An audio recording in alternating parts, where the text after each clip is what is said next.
परम पूज्य कबीर परमेश्वर जी की असीम कृपा से आप सभी पुण्यात्माएं ये अमर कथा सुन रहे हैं, सुनेंगे। आज स्टार्ट होगी। जिस आत्मा के बहुत ही पुण्य कर्म पुनर्जन्मों के संग होते हैं उसको मानव शरीर प्राप्त होता है। उससे भी अच्छी आत्माएं जिनके और अत्यधिक पुण्य कर्म उनके साथ हैं, पूर्व जन्म की भक्ति संस्कार संयोग उनके साथ है, उसके कारण वो पुण्यात्मा और भी अत्यधिक पुण्य कर्मों युक्त होती है जो सत्संग प्राप्त करती है। और सत्संग प्राप्त करके जो उपदेश ग्रहण कर लेते हैं उनके पिछले पुण्यों का कोई एस्टीमेट नहीं लगाया जा सकता, वो कितनी अच्छी आत्माएं।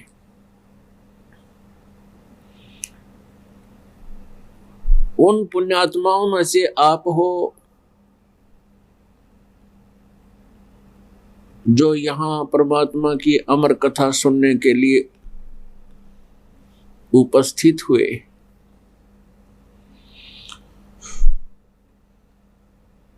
सत्संग में आने से प्राणी को अपने मनुष्य जीवन के उद्देश्य का ज्ञान होता है। जब तक ये प्राणी सत्संग में नहीं आता इसको मनुष्य जीवन के लक्ष्य का ज्ञान नहीं होता। उससे पूर्व सत्संग प्राप्ति से उपरा पहले हम यही सोच रहे होते हैं कि मनुष्य जीवन मिल गया, फिर विवाह हो गया, संतान की इच्छा हुई, संतान होगी, संतान की परवरिश कर दी, इनका विवाह शादी हो जावे, वो भी हो गया। फिर इच्छा होती है कि भगवान इनको संतान दे,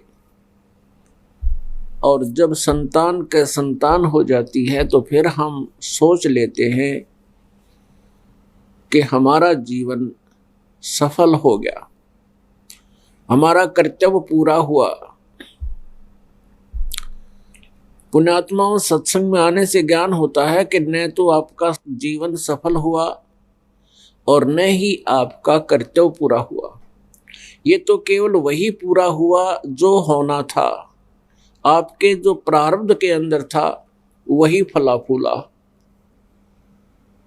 और इस मनुष्य जीवन से जो भविष्य के लिए आपने तैयारी करनी थी वो तो आपको पता भी नहीं लगा और आपने स्टार्ट भी नहीं किया।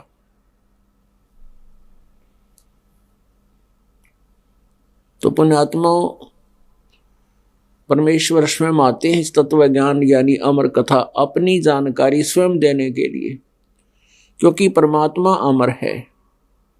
केवल एक परमात्मा ही अमर है और सभी जीव आत्माएं जो यहाँ किस ब्रह्मांड में है ये नाशवान है। जब तक ये जीव आत्मा है तब तक इनका जन्म और मृत्यु होता है, और जब ये हंस आत्मा हो जाती हैं फिर इनका जन्म मृत्यु नहीं होता, सतलोक में निवास स्थान स्थायी स्थान मिल जाता है। तो परमेश्वर स्वयं आते हैं अपनी यथार्थ कथा को बताने के लिए। वो परमेश्वर कौन है, कैसा है, कहाँ रहता है, उसका वास्तविक नाम क्या है, उस परमेश्वर के उस परम धाम में जाने की विधि कौन सी है, जहां जाने के बाद फिर मृत्यु और जन्म कभी नहीं होता, अर्थात पूर्ण मोक्ष प्राप्त होता है। यह जानकारी सत्संग से उपलब्ध होती है। पुण्यात्माओं, इस पृथ्वी पर 21 ब्रह्मांड में यदि कहीं सत्संग है तो यहाँ बरवाला आश्रम में है। इसके अतिरिक्त कहीं पर भी सत्संग नहीं है। वो केवल लोकवेद सुनाकर श्रद्धालुओं का जीवन व्यर्थ कर रहे हैं। ये बातें प्रथम बार जो व्यक्ति सुनता है उसको ऐसा लगता है जैसे ये संत, ये दास अभिमान कर रहा है। अभिमान नहीं, लेकिन ये यथार्थ ज्ञान बता रहा है, सच्चाई से परिचित करा रहा है कि इस विश्व में कहीं पर भी सत्संग नहीं है। हमारे सदग्रंथ सत्य से परिपूर्ण हैं। हम अपने सदग्रंथों से अपरिचित हो जाने के कारण हमने असत्य ग्रहण कर रखा है। उस सत्संग को आपके समक्ष, उस सत्य सदग्रंथों के सत्य को आपके रूबरू कराने के लिए ये सब व्यवस्था की जा रही है। यदि हमने अपने सदग्रंथों को ठीक से जाना होता तो ये अज्ञान नहीं होता पृथ्वी पर। प्रत्येक धर्म के सदग्रंथ सही ज्ञान दे रहे हैं, लेकिन हमारे जो गुरुवर थे, जो आध्यात्मिक ज्ञान से अपरिचित थे, वो हमें सदग्रंथों की सच्चाई नहीं बता सके, जिस कारण से आज तक हम भटक रहे हैं।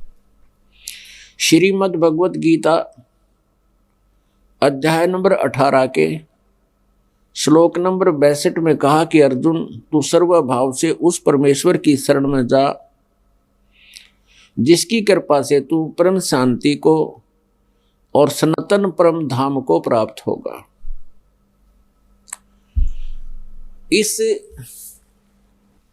श्रीमद् भगवत गीता जी के इस 18वें अध्याय के 62वें श्लोक से एक तो हमें ये ज्ञान हुआ कि गीता ज्ञान दाता से कोई अन्य परमात्मा है, परमेश्वर है। क्योंकि गीता ज्ञान दाता स्वयं कह रहा है कि अर्जुन, तू सर्वभाव से, सर्वभाव का अर्थ है कि अन्य किसी भी देव में, भगवान में आस्था ना रख कर एक परमात्मा पूर्ण ब्रह्म परमेश्वर में ही आश्रित होकर उसकी शरण में जा। उसकी कृपा से तो परम शांति को और सनातन परम धाम को प्राप्त होगा। गीता ज्ञान दाता से अन्य कोई परमेश्वर है जिसकी शरण में जाने के लिए गीता ज्ञान दाता स्वयं कह रहा है। और इसमें यह भी स्पष्ट कर दिया कि उसकी शरण से ही आपको परम शांति प्राप्त होगी। और तीसरा यह है कि वो सनातन परम धाम प्राप्त होगा। सनातन यानी शाश्वतम स्थानम, वह स्थान जो कभी विनाश को प्राप्त ना हो, सदा रहे, जिसका कभी अंत ना हो, यानी अमर लोक, जिसे हम सतलोक कहते हैं।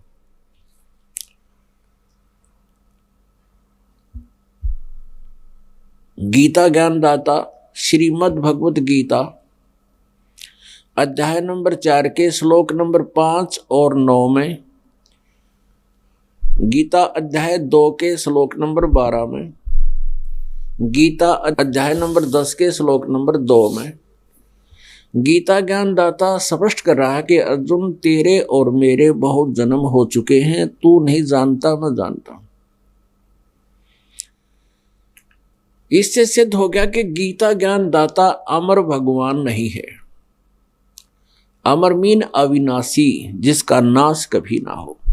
स्वयं गीता ज्ञान दाता श्रीमद् भगवत गीता अध्याय नंबर 2 के श्लोक नंबर 17 में और श्रीमद् भगवत गीता अध्याय नंबर 15 के श्लोक नंबर 17 में, 15 के भी 17 में और 2 के भी 17 में, और भी अनेकों स्थानों पर कह रहा है कि वो परमात्मा अविनाशी है जिसने सारे ब्रह्मांडों की रचना की है।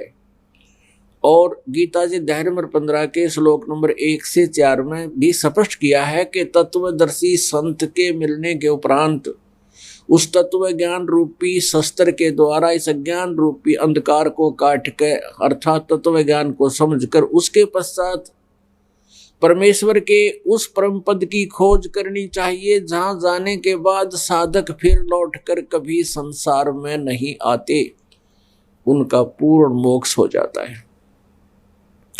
और जिस परमेश्वर से इस संसार रूपी वृक्ष की प्रवृत्ति विस्तार को प्राप्त हुई है, अर्थात जिस परमेश्वर ने सभी ब्रह्मांडों की रचना की है, और उसी की पूजा करनी चाहिए और की नहीं। अपनी पूजा को भी यहाँ रिजेक्ट कर रहा है कि केवल उस परमात्मा की ही भक्ति करनी चाहिए। तो वो कौन है? वो भगवान कौन है? वो परमात्मा परमेश्वर। यह जानकारी देने के लिए स्वयं ही परमेश्वर आते हैं, वो पूर्ण ब्रह्म आते हैं, सत्य पुरुष आते हैं। क्योंकि 21 ब्रह्मांड में, इस काल के लोक में कोई भी व्यक्ति, कोई भी आत्मा परमात्मा से परिचित नहीं है, आध्यात्मिक ज्ञान से परिचित नहीं है। परमात्मा का नाम खूब सुना है, परमात्मा की महिमा भी भक्तों संतों ने खूब बताई है, लेकिन वो परमात्मा कौन है, कैसा है, कहाँ रहता है, और वो स्थान कैसे प्राप्त हो सकता है जहाँ जाने के बाद फिर जन्म मृत्यु नहीं होती और परम शांति होती है। गीता ज्ञान दाता ये ब्रह्म है। इसको सरपुरुष भी कहते हैं। सरपुरुष, शर माने नाशवान, सरपुरुष नाशवान प्रभु। एक सरपुरुष, एक अक्षर पुरुष, एक परम अक्षर पुरुष। यहां 3 पुरुषों की महिमा है। सरपुरुष ये 21 ब्रह्मांड का प्रभु है, स्वामी है। अक्षर पुरुष ये 7 शंख ब्रह्मांड का, नील पद्म शंख, 7 शंख ब्रह्मांड का प्रभु है। और परम अक्षर पुरुष यानी परम अक्षर ब्रह्म ये असंख्य ब्रह्मांड का स्वामी है, ओवरऑल कंट्रोलर है, कुल का मालिक है। उस परम अक्षर ब्रह्म की भक्ति से उस पूर्ण परमात्मा सत्य पुरुष, जिसको हम सत्य पुरुष भी कहते हैं, सत्य माने जिसका नाश कभी ना हो, अविनाशी, उस अविनाशी परमेश्वर सत्य पुरुष की साधना करने से, भक्ति करने से, इष्ट रूप में पूजा करने से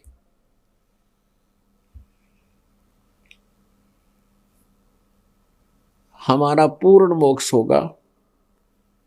हम उस लोक को प्राप्त होंगे, उस परम धाम को प्राप्त होंगे, सनातन परम धाम में चले जाएंगे, जहां जाने के बाद हमारी फिर जन्म मृत्यु कभी नहीं होगी। सरपुरुष को ब्रह्म बोलते हैं। ब्रह्म अपन आत्माओं, आप सब एजुकेटेड हैं, बुद्धिमान बच्चे हैं। परमात्मा ने आपको पहले शिक्षा दी, इसलिए शिक्षा आपको देना अनिवार्य था कि आप भगवान को पहचान सके। नहीं तो 4 युग बीत गए, केवल एक ब्राह्मण वर्ग ही विद्या ग्रहण करने का अधिकारी होता था, अक्षर ज्ञान ग्रहण करने का। और अब परमात्मा ने रजा बख्श दी है कि सभी मानव शिक्षित हो गए, और इस शिक्षा का हमें लाभ केवल यही मिला है कि हम भगवान को, परमात्मा को पहचानेंगे, अपने सदग्रंथों को स्वयं समझेंगे। तो परमेश्वर सत्य पुरुष, परम अक्षर ब्रह्म, ये वास्तव में अविनाशी परमात्मा है, और इसकी भक्ति करने से हमें पूर्ण मोक्ष प्राप्त होगा, हमारा फिर कभी जन्म मृत्यु नहीं होगा। जब तक ये प्राणी जन्म मृत्यु में है, शांति नहीं हो सकती।